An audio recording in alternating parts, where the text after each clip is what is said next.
And in speaking of the wrath of God, some of you will say, God's not a God of wrath, God's a God of love. God doesn't get angry, God's a God of love.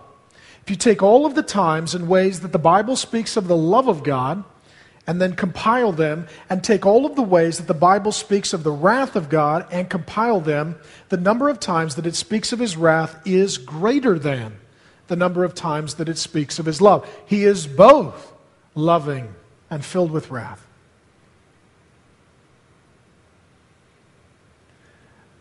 No one is supposed to talk about this anymore. In fact, in a church of our size, this is suicide. We have thousands of people. We have a huge staff. It takes a lot of overhead and money to run a church of this size. And the pressure is, once it gets to this level of expectation, to pull back.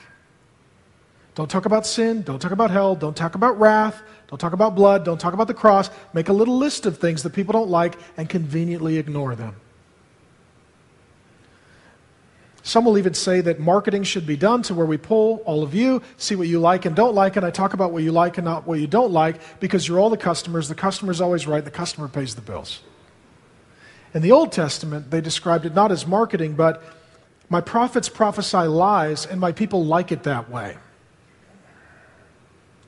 Let me say this. As I get into the doctrine of propitiation, you need to know that God is very angry at sinners and their sin, and that His wrath burns against them. And I tell you that not to be mean, but I tell you that to be truthful. And I will continue to tell you that because when it comes down to it, whether we grow or don't grow, or make budget or don't make budget, at the end of the day, to be honest with you, I don't really give a damn.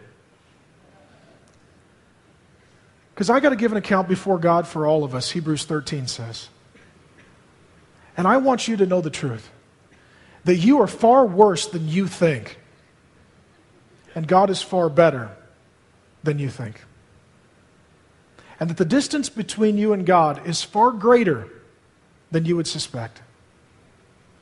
And it is God's wrath against sinners, which is the outworking not of His impetuous emotional state, but His just, righteous, holy indignation.